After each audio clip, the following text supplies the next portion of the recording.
The last thing I want to say before we cut to a quick break and come back and talk a little bit about Jan Ruda is a lot of people I saw on social media asking, why isn't Marcus Pettersson the defenseman that is being sent out in any of these deals? Why is Marcus Pettersson not being rumored to be sent out in any of these deals?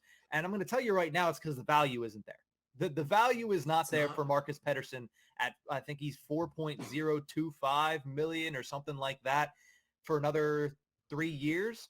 That's not something that the league in a whole is looking at as desirable right now. And the Pittsburgh Penguins were looking to get some decent returns. You weren't going to get Jeff Petrie in anything involving Marcus Pettersson. You weren't going to get Ty Smith and a pick for anything involving Marcus Pettersson. If you're going to trade Marcus Pettersson, and I do believe that somebody around the league that has the cap space would take Marcus Pettersson, but you're not going to get him for very much in return. Maybe future considerations, maybe a 5th or 6th round pick, but you're not getting much from Marcus Pettersson in return this summer. Yeah, you're not. You're just not. As much as he's been in the trade rumors for a couple of years now, it's just not going to happen because it's like the John Marino effect. He's depreciating over time now. Mm-hmm. He's not getting any better, which hurts his trade value and it hurts the team and it's trying to send him off.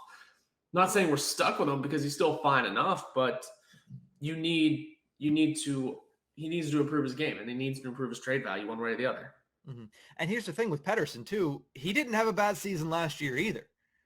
It wasn't what he was when he first came over to the Penguins. It wasn't what he was when he signed that deal. I believe Rutherford signed that deal as well.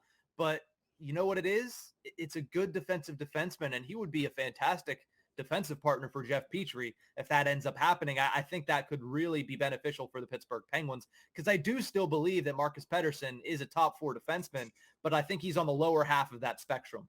But he's still a top 4 defenseman to me in the NHL.